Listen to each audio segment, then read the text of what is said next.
At Terminal 7 of New York International, the world moved fast, flashing lights, buzzing phones, impatient travelers clutching coffee cups and passports.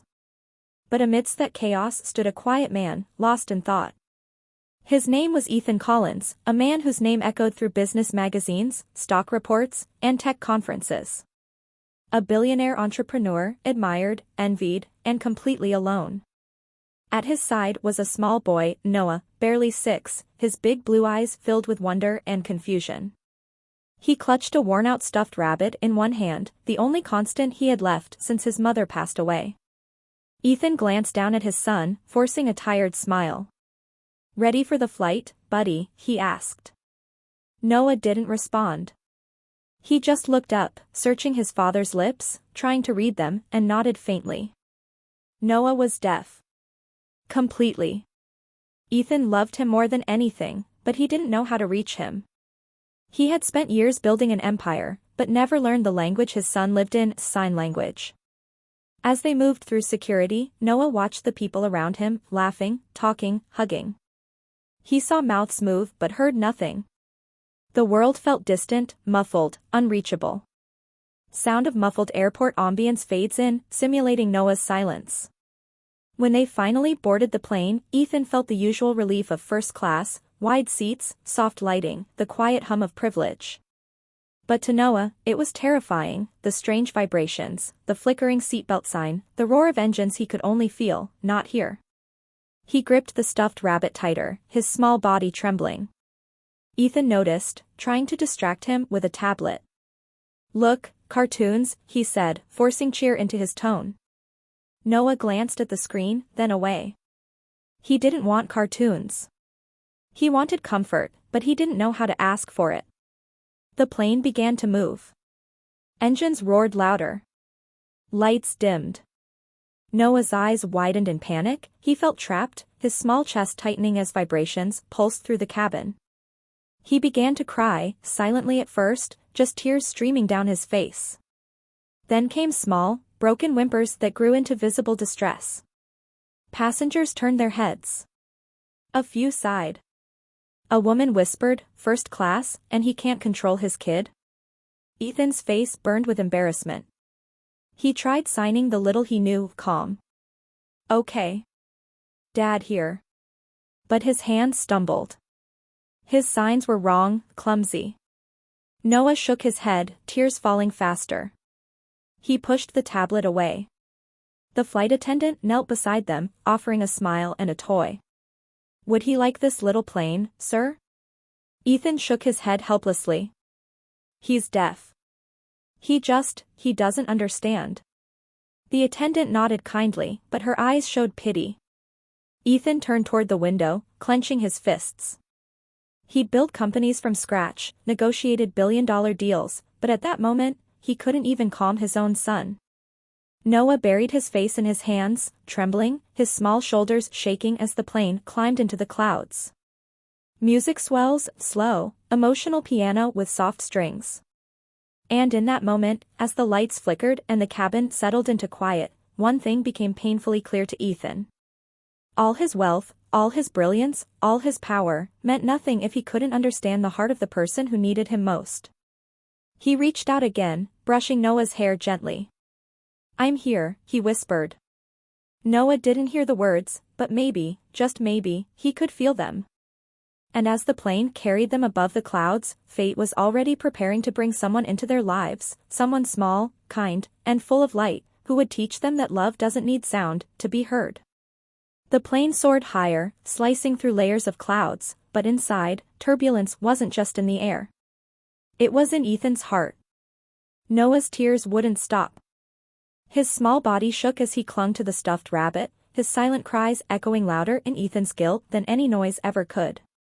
Passengers were beginning to notice. An older man muttered, "Some people shouldn't travel with children if they can't handle them." A woman rolled her eyes. Even the flight attendants exchanged sympathetic but frustrated looks. Ethan turned his face toward the window, pretending not to hear, but each whisper hit him like a blade.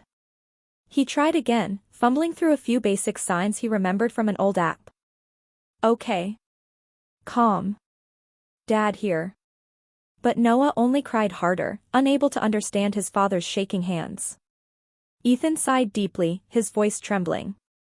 Please, buddy, please stop crying. I don't know what to do anymore. Music dips, low piano chords. And then, something unexpected happened. A few rows behind, a small voice whispered to her mother, "Mom, I think I can help him." Her name was Lily, 8 years old, bright eyes full of curiosity and courage. Her mother, Sarah, smiled softly. "Sweetheart, maybe it's not the right time." But Lily shook her head. "He's sad. I know what that feels like." She unbuckled her seatbelt, tiny hands gripping the armrest as the plane rocked slightly. She walked carefully down the aisle, her little pink shoes tapping softly on the carpet. Passengers watched, puzzled. Ethan looked up as the small girl stopped beside his seat. She looked at Noah, the boy still trembling in silence, and then, very gently, she raised her hands. Her fingers moved slowly, beautifully. "Hello?" Noah froze. His teary eyes widened, confusion melting into shock. Someone had just spoken to him. Not with sound, but with hands. The language of his world. He blinked twice, staring at her hands, then slowly, hesitantly, signed back. "Hello, who are you?" Lily's face lit up. "My name is Lily," she signed. "You?" "Noah," he signed shyly. Ethan's eyes widened. He didn't understand the signs, but he could feel something powerful happening, something pure. Lily giggled softly, signing again. "You like airplanes?" Noah nodded quickly. Then pointed outside the window, signing, "Big clouds." For the first time since boarding, Noah smiled. A small, real, heart-melting smile. The passengers watched in silence, the same people who whispered complaints now sat in awe. One man whispered to his wife, "Look, she's talking to him." Ethan's heart swelled, his throat tightening. He felt a tear slip down his cheek. For months, he'd been trying to connect with his son, and it took a little girl, a stranger, to open that door. Lily climbed up slightly on the edge of the seat beside Noah and took out a coloring book from her backpack. She showed it to him, smiling, and handed him a crayon. Noah hesitated, then reached out. They began to draw. A rainbow. A small airplane. A sun with a smiley face. The cabin, once filled with tension, was now calm, peaceful. Ethan watched in quiet wonder. His son wasn't crying anymore. He was laughing, in silence. And for the first time in a long time, Ethan realized something profound. Kindness doesn't need a language. It just needs courage, and a heart that listens. In that moment, a tiny pair of hands had done what a billionaire's mind could not, they'd bridged the silence between a father and his son. And this was only the beginning of a connection that would change all their lives forever. Narrator, gentle, emotional tone. The cabin, once filled with tension, now felt lighter, almost peaceful. Passengers who moments ago looked away in frustration now smiled quietly, watching something rare, a friendship blooming at 30,000 feet. Ethan sat frozen in his seat, his heart pounding in disbelief. His son, the same little boy who moments ago sobbed in silent agony, was now laughing. Not the loud laughter others could hear, but the kind that showed in his eyes, bright, alive, and full of light. Lily giggled softly as she signed clumsily, "Your rabbit's name?" Noah's tiny fingers moved quickly, "Mr. Hops." Lily signed back, "Nice name. He looks brave." Noah grinned, clutching his stuffed rabbit, and began to draw again, this time sketching a small airplane flying through clouds, with two stick figures holding hands. Lily pointed at it and signed, "That's us?" Noah nodded proudly. Ethan felt something stir deep inside him, something he hadn't felt in months, maybe years. Hope. He leaned closer, trying to follow their gestures. His eyes darted between their hands, desperately wanting to understand. But he couldn't. The movements were quick, graceful, a secret dance of meaning he wasn't invited to yet. For the first time, Ethan realized the depth of his distance, not just from his son, but from the world his son lived in. He'd been so focused on business, on survival after his wife's death, that he forgot how to speak to the person who needed him most. Now, as he watched his son connect with a stranger through signs and smiles, guilt and gratitude mixed in his chest like an ache too heavy to name. Lily's mother, Sarah, leaned over and whispered kindly. "She's been learning sign language for her cousin. I guess it's finally paying off." Ethan turned toward her, humbled. "She's incredible," he said softly. "I've never seen Noah this happy." Sarah smiled. "Kids understand things we adults forget. They don't need words to be kind." Ethan nodded slowly, his voice low.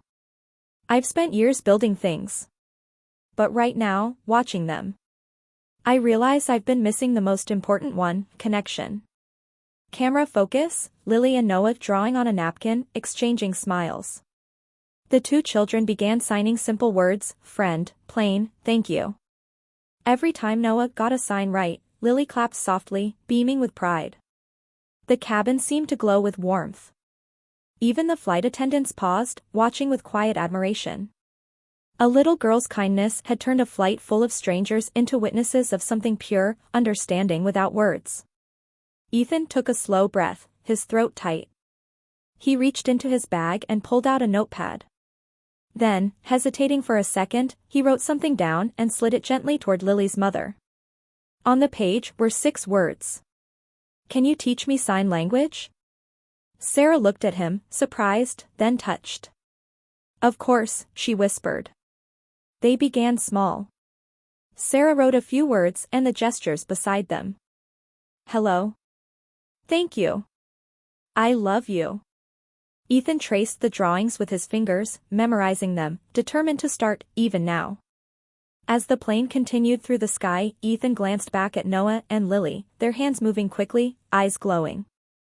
It was as if they were painting joy into the air with invisible brushes.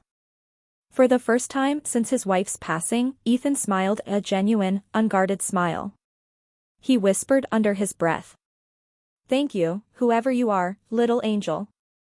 And high above the clouds, surrounded by strangers, something miraculous had begun. A lonely billionaire's heart was healing, not through wealth or power, but through the simple kindness of a child who spoke the language of love. In a world filled with noise, sometimes it takes silence to make us finally listen. 30,000 feet above the earth, time seemed to slow. Outside the window, the sun was setting, painting the clouds gold and rose. Inside the cabin, a quiet transformation was taking place. Ethan sat with a notebook open, a pen in hand, and a look of fierce concentration on his face. Across from him, Sarah, the kind mother, drew small sketches of hands and wrote simple phrases beneath them. "Hello. How are you? I'm proud of you." Every few seconds, Ethan glanced toward Noah, watching his son's animated hands as he communicated with Lily. Their faces glowed with excitement, pure, innocent joy that filled the air like sunlight. Ethan whispered to Sarah, "I didn't know he could be like this, so alive."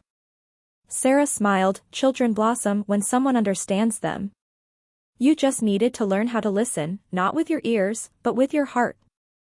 As the plane hummed steadily, Ethan practiced each gesture, repeating them in his lap. His movements were awkward, unsure, but determined. "Hello. I love you. Thank you." Sarah chuckled gently. "You'll get there. You're doing great."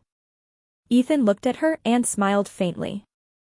"I built companies worth billions, but I never built this, a bridge between me and my son." Sarah's eyes softened. "Money can build walls or bridges. You just chose the right one today." Lily pointed at the window, signing a sky, then at her chest, signing happy. Noah copied her, smiling brightly. When Ethan saw it, his eyes filled with tears. For the first time, he saw his son not as fragile, but free. He leaned closer and whispered, "He's amazing." Sarah nodded. "He always was. You just needed to see it." For months, Ethan had lived in silence, not Noah's silence, but his own. The silence of grief. The silence of guilt. And here, at 30,000 feet, a little girl had shattered that silence with a single word, "Hello."